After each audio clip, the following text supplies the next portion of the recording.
All right, Chelsea fans, welcome back to another episode. That's right, of the London is Blue podcast. Hopefully, your favorite Chelsea podcast out there, and a part of the Men in Blazers Media Network. Dan here with our good friend Ollie Glanville. Nick taking the weekend to go to the Rose Bowl and watch Nebraska have a good time in California. To have a really nice opportunity with some wonderful NCAA football, a different type of football than they're used to. Came close at the end there, 28-21, but hats off to Nick for having a nice weekend here. But again, good to have Ollie Glanville back on the podcast. Was there in the grounds at Stamford Bridge for this one. I mean, this is the kind of attitude and mood we want heading into an international break, Ollie. Definitely looked like the full-time support was feeling really, really good about this result. Yeah, the mood coming out was great. Started a couple of when Arsenal fuck it up chants down the Fulham Road, lots joining in. It feels like that game is going to be the biggest against them in years. It's not often we come out of weekends with, a big smile on our face recently, especially with other teams taking advantage of us rather than the other way around. But it feels good, looking back and feeling like we're above you guys and this is where we want to be, back where we belong, Dan. Oh, yeah, that's very, very, very true. We will talk a lot about this again. This is the Chelsea versus Wolves Premier League match review because we played them in the Cup previously. It was a 3-0 game with goals from Juan Malo Gusto, first ever for Chelsea. Dropped Pedro in the 65th minute, and then Pedro Neto 73rd with one of the absolute worst. I don't know how to celebrate a goal celebration at all. Just very, very unfortunate for Malo Gusto. Like, never, I guess, did he ever think or conceptualize that he was going to ever score at that point? So he just had given up on the idea of like what a celebration would look like. They had 98 games down, 98 games to come up with a celebration. And I think in the moment he just kind of lost it and went for a mixture of about 5 and couldn't sort it out. All right. Well, look, we're going to get into all of it here. We're going to talk a little bit about that lineup and how Enzo Maresca got it done on the day. We'll talk a little bit, go deeper on just the wingers getting it done for Chelsea. A fantastic game across multiple wingers for Chelsea. Not often we say that, so a very nice thing to say. And then we are going to take a look at the fact that this kind of was a perfect weekend for Chelsea in terms of results, particularly heading into the international break. But before we do that, we'll get started with a couple of three-word match reviews just to set the stage for how listeners and supporters are feeling at this point. Kaylin started us off with no manager trounce. Look, that's pretty nice considering, again, there was a sacking and there was a upgrade from the U21s to the Premier League touchline, which feels very, very unkind for the replacement man. You had Chadius Young with the truly dire Wolves. You had Sith Lord Ryan with the Wolverhampton still shit. And you had Kyle with woeful Wolves whacked. Definitely a few there that I think are, absolutely causing our good friend Ollie here on the YouTube version of this to enjoy and laugh. What did you have, Ollie, though? Yeah, I really appreciate the kind of nonny callback there. Fair play. For me, I'm going on the Wolves theme, but focusing on the kind of positive trajectory we're going on. I'm going with hunting the pack, Dan, because that's what we're doing right now. I mean, when you're 6 points off the league leader, you are definitely in that case for sure. I had a very similar one, which is mostly looking down because you're only looking up at two other teams in the table right now, and you were looking down at the remainder of them, which, again, not something that Chelsea have always done over the last couple of seasons. So I think a pretty good opportunity to feel good about this one.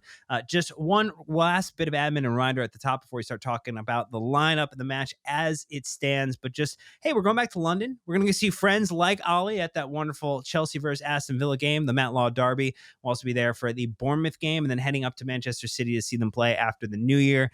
Don't forget, if you're looking for more information on that trip package, our friends at XL Tours have information. You can find information in the show notes or the links in the description, or you can email us, contact@londonsbluepodcast.com. So a few slots left, over 20 people joining us on that one. So it's going to be a big group with us at the Cock Tavern for sure. Ollie will be enjoying some wonderful pints back there, maybe a few G&Ts as we are known to do, and, celebrating hopefully a couple more Chelsea wins at that point.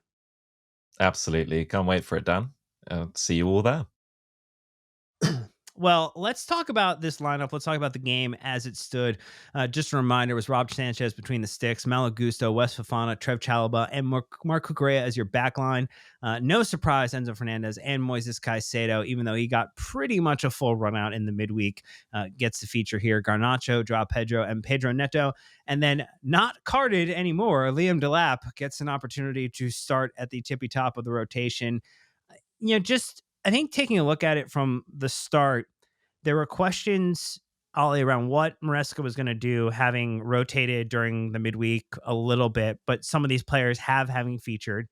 And then, some question around, I mean, outside of Gusto for James and maybe Estevao on the day, it kind of feels like we're at least starting to skate towards an 11 that Enzo Maresca, based upon health and availability, kind of is his Premier League preferred 11. Would you agree with that?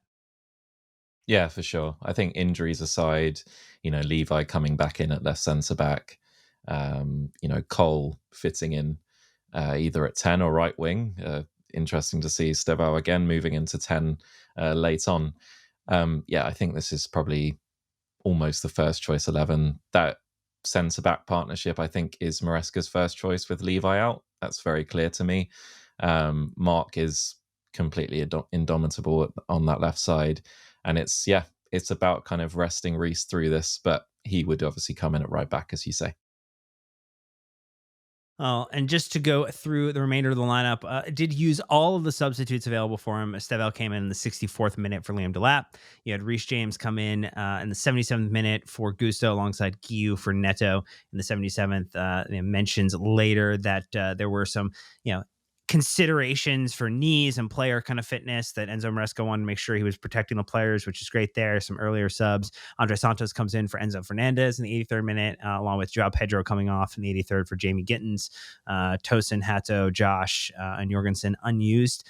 A good, wonderful one random stat for this one, just from CFC Daily, that Chelsea has managed to go 3 games in a row without a red card for the first time since September. Ollie, that's a pretty good stat there. We're finding discipline, or maybe just back stepping our way into it. Yeah, take down that days without a disaster sign for, for the love of God. I mean, at this point, I just don't want to see a red card again. Yeah, it's about time we normalize this kind of stuff. I don't want to see another stat like this for a long, long time. Well, in terms of some other stats that maybe you would enjoy, just that Chelsea had 64% possession of the ball to the 36. We had 3.31 XG to the 0.17 that Wolves had, 6 big chances to their none. 20 total shots to their 3 total shots, of which 0 were on target, just in case you're wondering. They did have 5 goalkeeper saves, which really helped protect them from this being a very, very unfortunate scoreline. We had plenty of corners, 10-1 for them. We had 1 yellow card to their 2, which that felt a little off and poorly officiated to me. But again, some new officials this season who are really struggling, I think, to adapt to the rigors of the Premier League and what a foul is or isn't, is definitely become a bit of an arbitrary conversation. Ollie, just in terms of mood on the ground, I think, it's not often either we get to have you on or we get to talk about like the perspective inside the stadium. How do you feel the home support has been this season? How do you feel like this match in general was handled? And, kind of walking out of the stadium again, it does feel as if we're in a very good moment, almost similar to the way supporters walked out after the last international, at the entry to the last international break, beating Liverpool. This is now another win heading into the international break. It feels like the vibes must have been very good, particularly after a first half that was a little rocky. There were some boos, and maybe that helped just give Enzo Maresca what he needed in terms of halftime material to really reinvigorate the side in the locker room. Yeah, for sure. I think the vast majority of the ground were immensely frustrated in that first half. The wingers felt very reserved. They weren't necessarily beating their man, which was unfortunate given Garnacho almost got a booking off their right back in the first like 10 seconds of the game, beating him down the left hand side. But it felt like we weren't imposing ourselves. We were sort of playing by numbers. I do have a theory on it that we'll maybe come to later, but it does feel a lot of the time like we're playing with the handbrake on.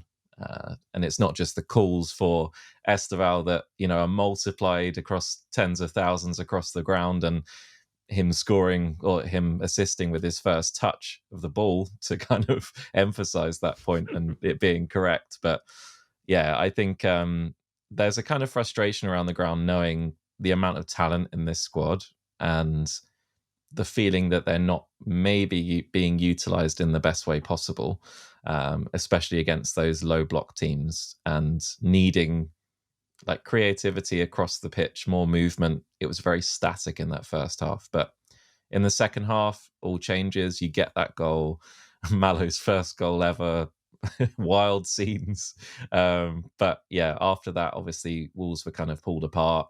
It wasn't really a contest so much as them kind of damage limitation and us about chalking up those goals. I think majority of the 3.31 xg is probably just Mark Guiu himself trying trying to find shots on target. I think if you break down the xg for Wolves, it's actually 0.00 xg on target. That's how kind of wayward they were in front of goal. They were kind of non-existent, to be honest, coming forward, and that's how we want to be. That's another clean sheet.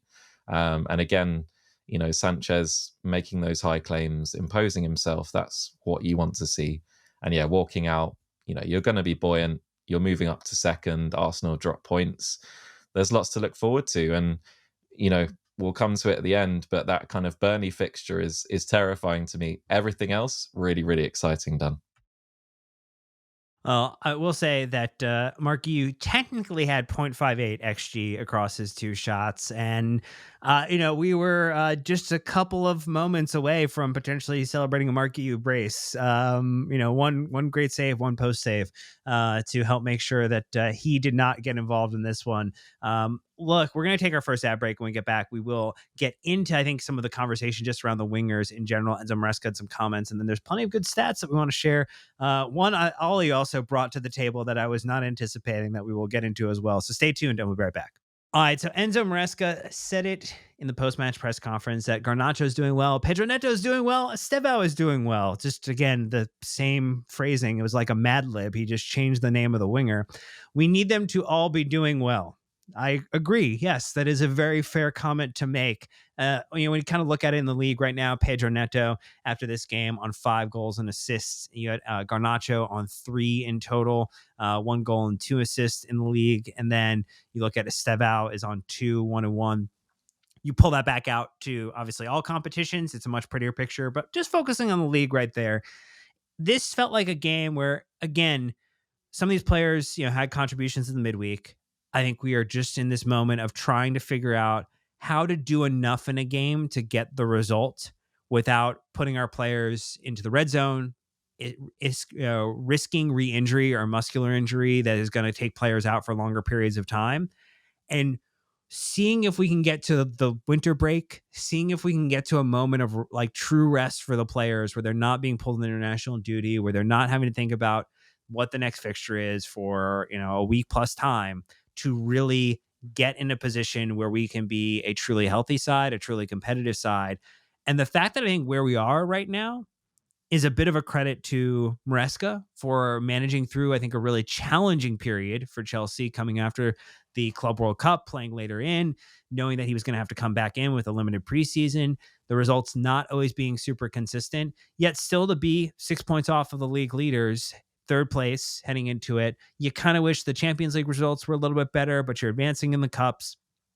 Ollie, just in terms of that, maybe your general thoughts, because I know you have a theory, and then we can start talking about the wingers, maybe more specific.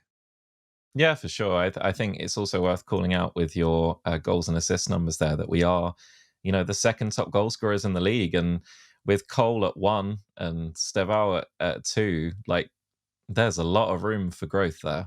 You're talking about 2 of your, heavy hitters in terms of goals and assists for the rest of the season. And it's great to call out the wingers as well. I think they've really kind of shown up in the last few weeks. But yeah, I think we're in a kind of really healthy spot there with lots of room for growth. I suppose in terms of my theory, it's that the handbrake is very much on right now. It feels like we're holding certain players back, like Reece. We're holding Stevão back. we're kind of monitoring other key players as well in those games. And it feels like we're trying to stay in and around the picture until we have those kind of returnees back at full fitness. I think, again, yesterday, Delap was not 100%. It was very obvious to anyone in the ground. He was kind of not doing his kind of best hold up play impression. He was taking the hit and falling over, trying to win free kicks. And that's definitely 100% a sign of a player who's not comfortable in his own body 100% right now. That's kind of what you do to cheat to win fouls, to not maybe, trust that body to get you through and do things you actually want it to do. So I think we're a few weeks off that. I'm kind of surprised that Guiu isn't starting and he's being introduced kind of gradually, but maybe that's a reflection of the lack of trust in Guiu.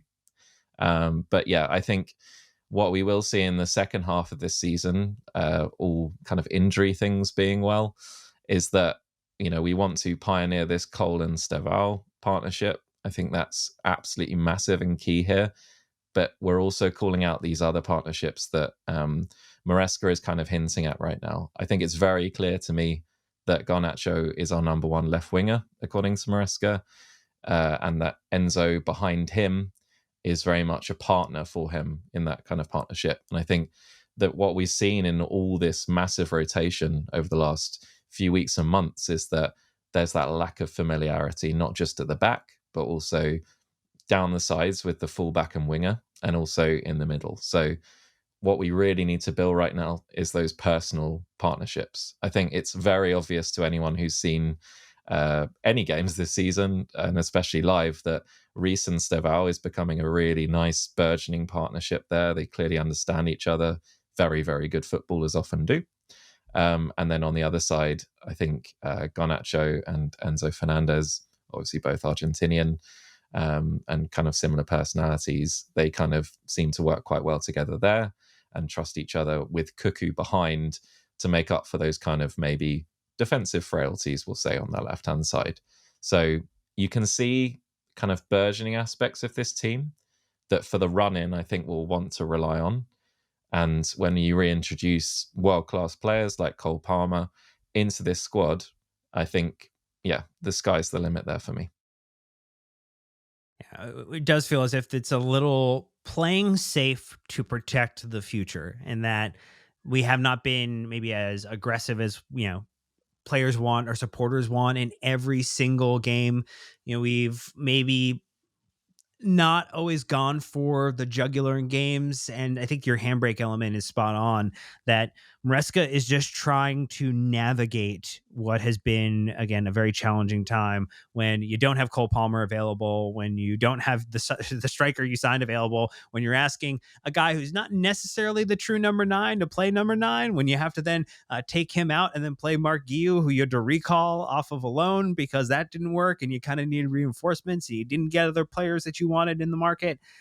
Chelsea are just trying to find a way, make a way to get it done, and are generally finding positive success. You mentioned Garnacho, and I do want to talk about him. I mean, he ultimately, did not get the official player of the match that went to Enzo Fernandez, but in terms of sofa score, he did have the highest one there. He had 2 assists on the day, on 1 expected assist, 2 big chances created. He had 3 key passes on the day. Just in terms of like accurate passes, 92% in the opposition half, 22 of 32, 1 accurate long ball. I was just really impressed that like he's not like, I think, the most exciting footballer. Like I think maybe that's like a case we should make. Like Garnacho's like not the most exciting player to watch. He didn't have a lot of I think excitement around the signing, unless you were Fabrizio Romano and like you were just tweeting about him 3 times a day, every day for about a 6-month period about how much he loved Chelsea and how excited he was. And the fact that the weight room wasn't occupied, or the fact that he was ready to come, like ultimately, like I think Fabrizio Romano was the person who was most excited for Garnacho, like, or second in terms of the transfer to Chelsea getting done. However, the way he drives into the box, the way he's developing some comfort, the fact that he just doesn't seemingly does not get scared by whatever defender is in front of him, is definitely a Chelsea trait. Like that, if you're looking for like, does Garnacho actually have some of this like old school like Chelsea player mentality in terms of wingers? I actually think there's a case to be made that like he fits like a Chelsea identity player like a lot more than some of our other recent signings. And yeah, I don't know. Like, I mean, he's on 3 total goals and assists, all for the Premier League this season. Last season at Manchester United, across 36 matches played, 22 starts, almost 2,200 minutes. He had 8 in total. So he is very much, I think, on track to have a pretty positive season with us, with only 11 games played in the Premier League this season. You had a stat you wanted to bring up. I'll let you do that, and then you should also talk about what you observed on the, in the ground, in the stadium on the ground from Garnacho. Yeah, for sure. I think, to be honest, he was definitely one of my most threatening players in that very kind of dull first half. Just going back to the kind of player he is, I think it it's quite obvious when you watch him live that he is a player that grew up under in the academy at Atletico under Diego Simeone. There is that idea about sort of scrappiness going forward. He's not necessarily aesthetically the best player to watch, but he has serious speed, and we saw that for the Pedro Neto goal. And I think it's about utilizing his aspects in the best way possible. Maresca spoke about it after the game about the fact that his red line is effort. You have to put in the effort if you want to play for this football club. And I think that spoke volumes. It's probably what he's been talking to him about the most since he signed, and probably why he hasn't played every minute of every game, despite the fact that he's clearly preferred over Gittins by Maresca. I think when we talk about our wingers writ large, we have Gittins, Garnacho, and Neto, who are kind of play by numbers wingers. They all have their kind of brilliant aspects. I think for Gittins, it should be ball striking, and we saw that against Wolves in the Cup. Neto has that kind of versatility and potential for kind of random brilliance, like we saw against Arsenal last year, especially. But Estevão is so clearly above them in terms of football IQ. So I think the mix is always going to be, for me, in the preferred vision, Estevão on the right hand side and one of the 3 on the left.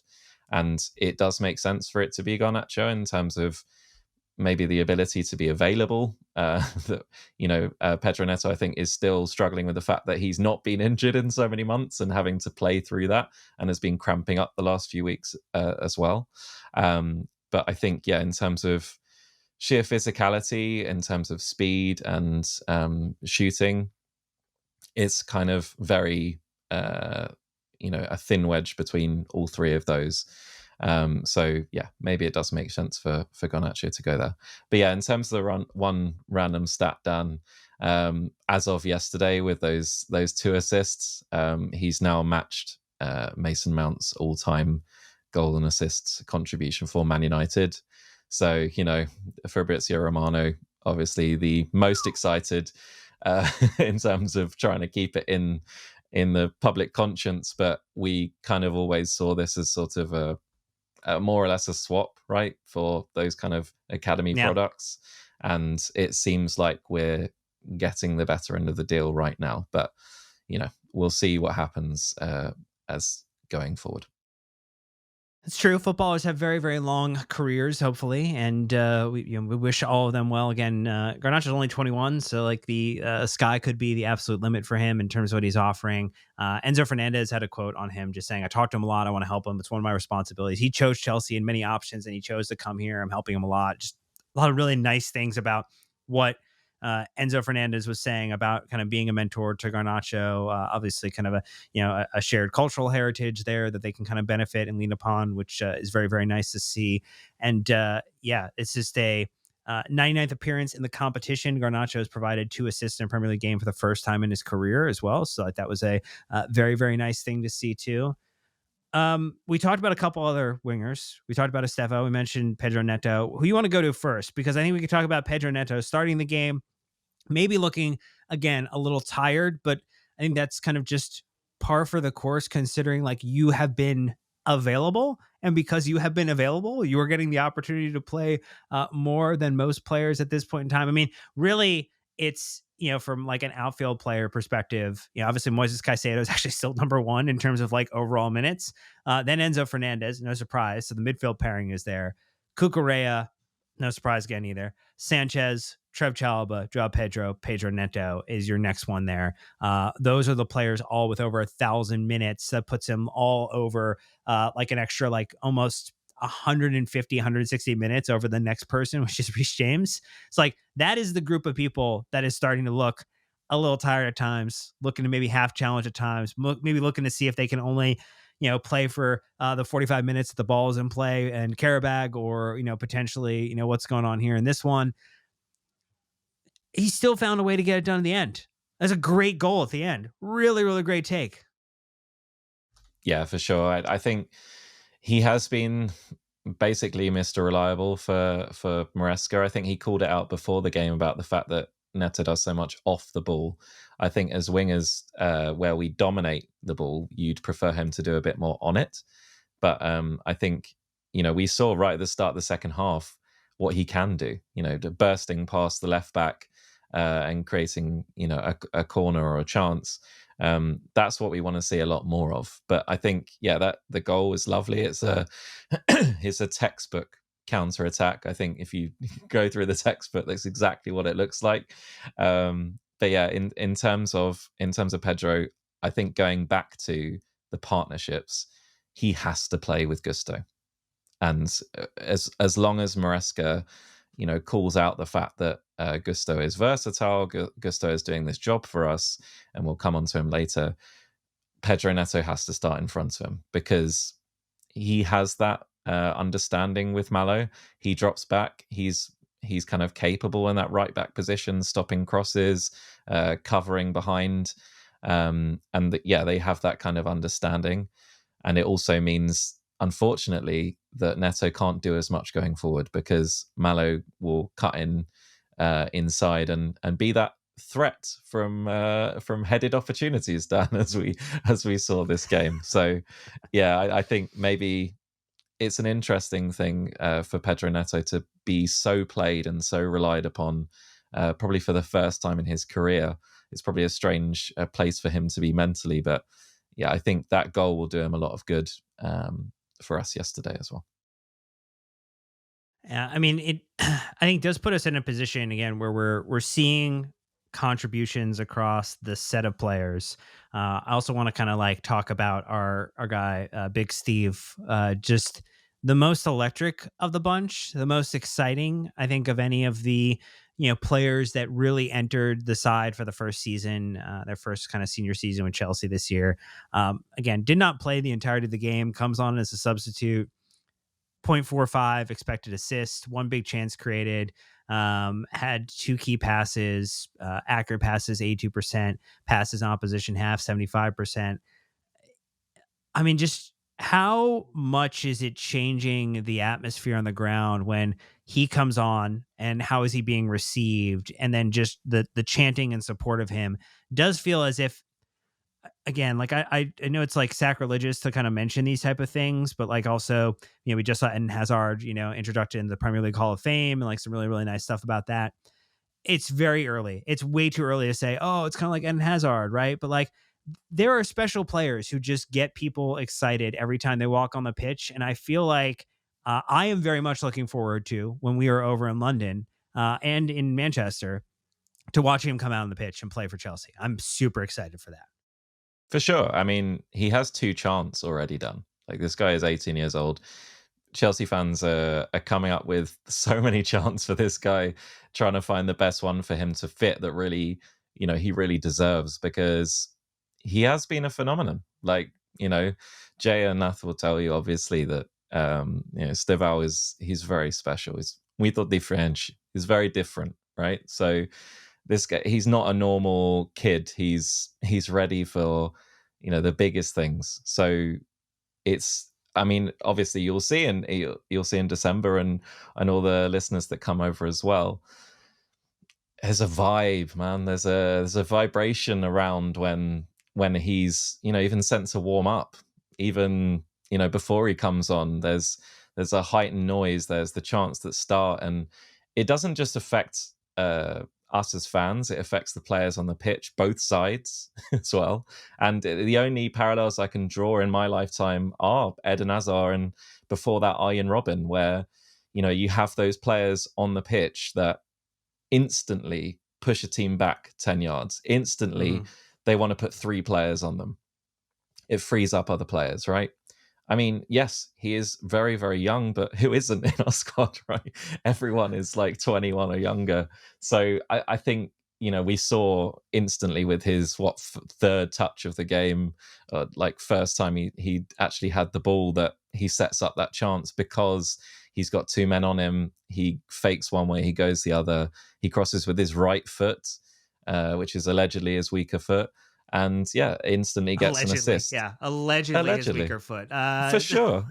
I think what I would Uh, call out, Dan, is that his football IQ is just so high compared to our other wingers in this squad. And I don't say that to be mean at all to any of the other wingers in the squad, but none of those guys get surrounded by three players and play a no look reverse pass with their weaker foot to João Pedro to put him in on goal. Like, they just don't do that.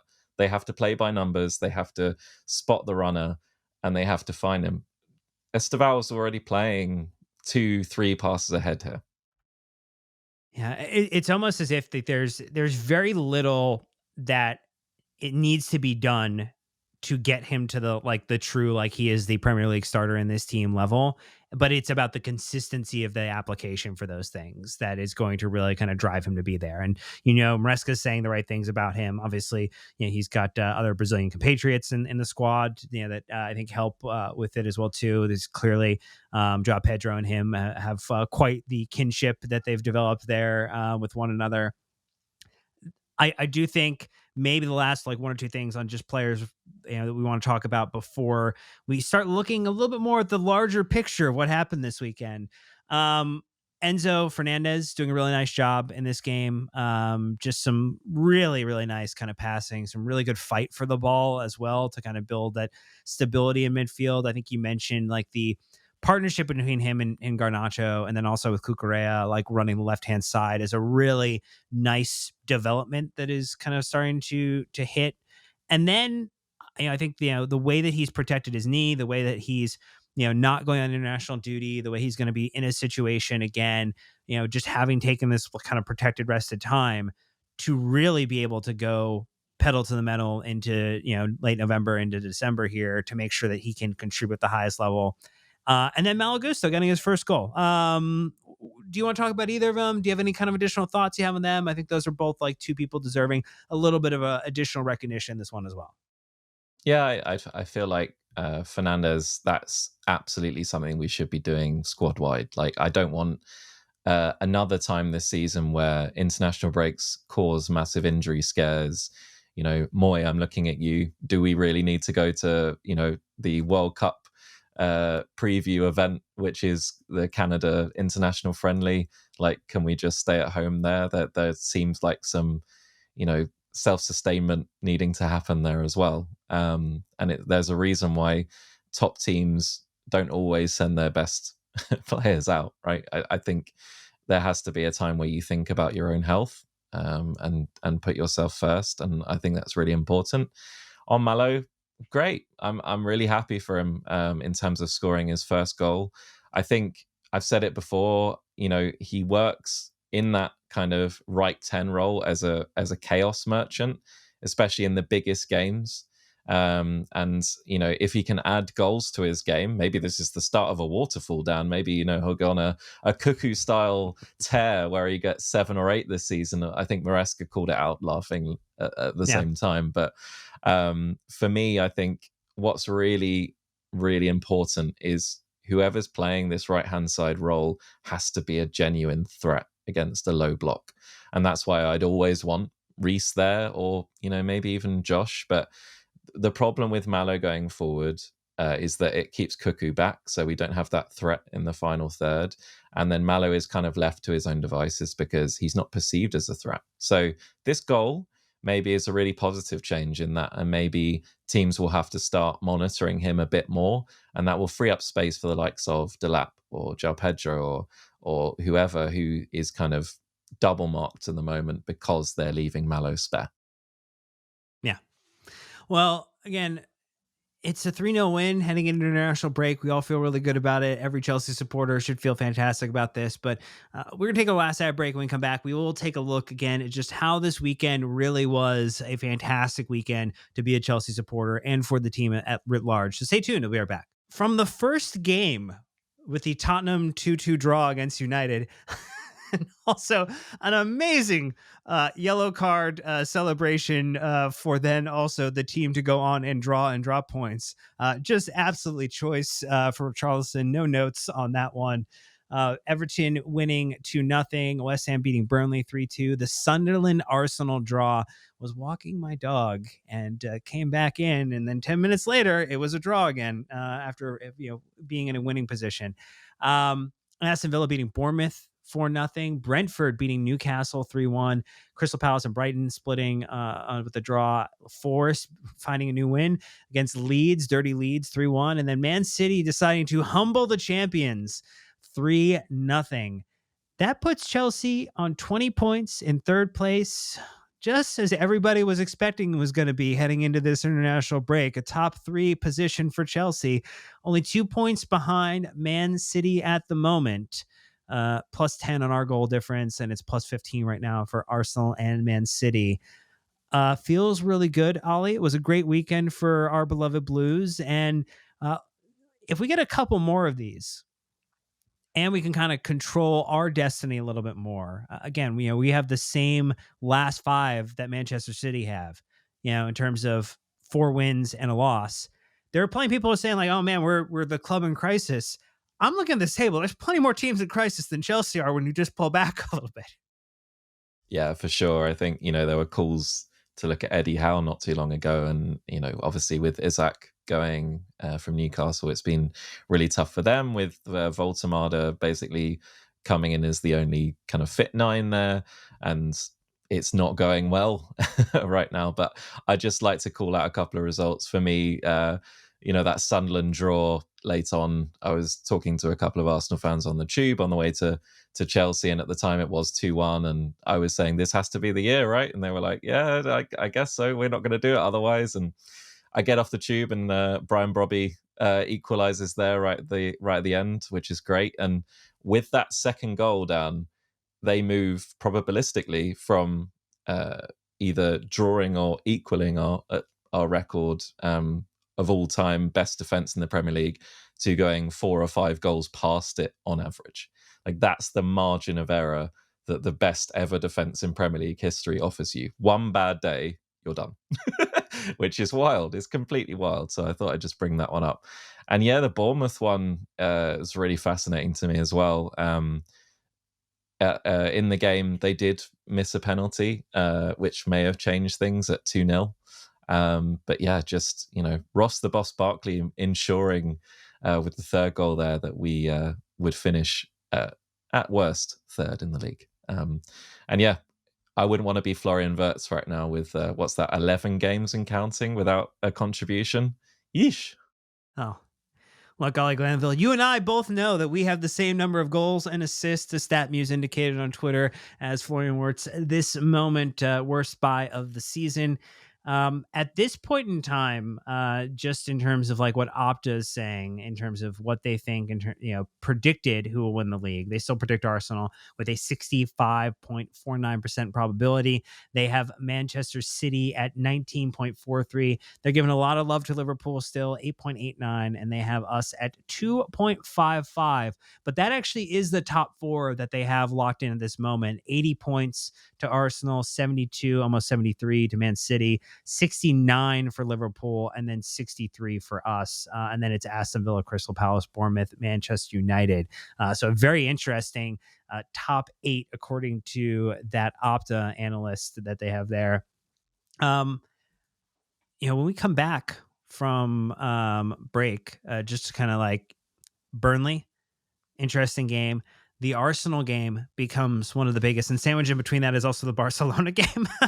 So just no pressure returning from the break. And then you have Leeds and Bournemouth. So you actually have 2 teams kind of in that like top contingent.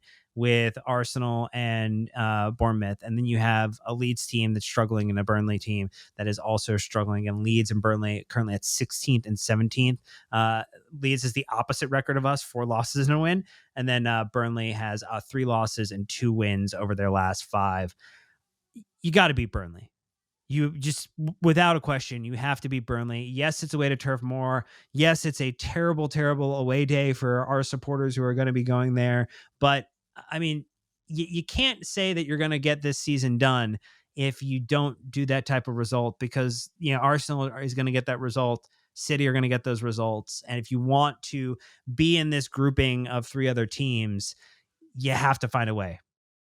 For sure. For sure. I think it is the most terrifying sort of fixture for me. Again, it's a must-win game, Yeah. a ground that we perennially do very well in, usually, and usually, win at a canter. It's 12:30. It's the early game. It's the first game of the weekend, and it's after an international break. We do terribly in those games, but we do usually quite well at Burnley. So yeah, it's a bit of a toss up. But I would just say, we win that early game. We go 3 points behind Arsenal. They are hosting Spurs that weekend. Can Spurs do literally anything useful and help us out? Because if they can, it's potentially that we'll go into our game against Arsenal being able to catch them on points and Yeah. City likely being ahead of them. That is a huge, huge amount of pressure for Arsenal to face. And they have Bayern in the midweek when we have Barcelona. So they can't Hmm. take their foot off the gas midweek either. And obviously, us, and me personally, will be starting, will be having a party chance, in and around the ground, in the pubs beforehand, just to kind of ramp up that inner voice that I know a lot of Arsenal fans are feeling right now. Well, to your point, just for those who maybe want context on it, if you look at basically 2020, or sorry, 2010 rather, all the way to now 2023, because we have not played Burnley at Turf Moor in a couple of years, Chelsea have not lost a game there. There's been one draw in 2017, a 1-1 draw. But beyond that, they have all been wins. The last few have been a 4-1 win, a 4-0 win, a 3-0 win. The 4-2 was quite the interesting results that we had there on the day. But in general, like, we are a team that has done well at Turf Moor. Not everybody can say that. That was a Christian Pulisic hat trick game, if you don't remember, under Frank Lampard, 4-2. And then just even the last couple of games that we've played against them, actually, we've had a worse record at home than we've had away to Turf Moor. It was the last 2 times we played them at home in the Premier League. It was a 2-2 draw and then a 1-1 draw. So Chelsea do find value, do find purchase when they go to Turf Moor. So there's something exciting to kind of consider there. But I mean, ultimately, you are in control of your own destiny. If you beat that Arsenal team at home, you are putting yourself in the position, in the consideration, in the conversation to be talking about what a Premier League trophy would look like to go in the case there with the couple of the other ones that you have already. If you don't, you shouldn't be in that conversation to begin with. And that's going to be something that Enzo Maresca is going to have to figure out with his players. But any other thoughts? I know that, obviously just we've gotten great goal scoring. It's a total team contribution that's putting us in there. I think that's one last point you wanted to make, Ollie, and just how it's getting done across the entirety of the team right now, not just from like the big one attacker that we signed. Yeah, I think, to be honest, the thing I'm really looking to Maresca for is how he's going to fit Stavao and Cole Palmer together. I think every Chelsea fan wants to see that. Every Chelsea fan knows that that is the most threatening, front line we can possibly conceive of in this squad. And it will rip teams apart regardless of low block or whatever. I'd just say I want to see that. I don't want to see any rotation between these two guys. We need to see them play together when that return happens.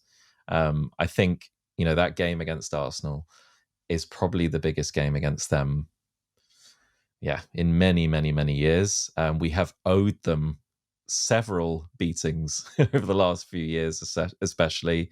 The 2-0 up with Sanchez Howler to 2-2 comes to mind, where we were completely walking them off the park at that point and gifted them away back in.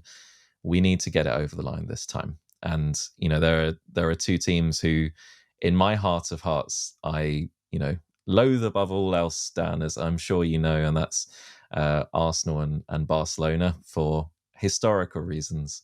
And to have those teams to go up against in a week, hopefully after we've dispatched Burnley, I really, really can't wait for that. It does feel as if it's like the biggest hate week for Chelsea fans in terms of like the teams that we were playing against. Generational hatred against these two sides, and we will absolutely be eating and feasting if we can get results against both those teams. Again, you kind of need to win both of them if you're serious about both those competitions, if you're serious about advancing the Champions League and potentially trying to work your way into a top 8 position. If you're serious about being in the conversation for the Premier League title, you want to and need to beat Arsenal, and really you just want to put a couple goals past them too, to really just remove any opportunity to say they're anywhere near close to our defensive record title. That to me is like secondary. Just win the game first. I don't care if it's 1-0, but if you could pump a couple extra goals past them, just that would be fantastic to put that out of reach.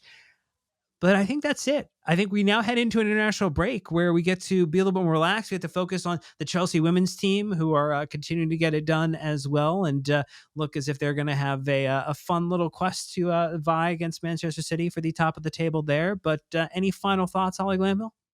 Yeah, I'd just say one last thing, like going back to it about the handbrake being on, we are gambling. It is a massive gamble for this young, talented squad, and we are gambling with the fact that we probably will have to play 2 extra Champions League games unless we can get it done against Barcelona. So we're not only gambling about how good we are against the likes of Barcelona, but we're also maybe taking that hit fatigue-wise in the latter stages of the season. So Yeah. let's hope we can get it done. Look, we will send you into the international break with that one, but we still have tons more content coming your way. We got a couple of Matt Law specials coming up. We're going to be chatting with him to get some thoughts around the international break. We'll be taking a look at just some of the Chelsea women performances as well. And then, look, we'll be back with previews to get you back for that Burnley game. Again, just the best fixture that they could put on my birthday this year. Super appreciative of what the Premier League scheduling gods did for me. But that's going to do it for this one. So thank you so much for listening. And until next time, Chelsea fans, you know what to do. Keep blue flag flying high.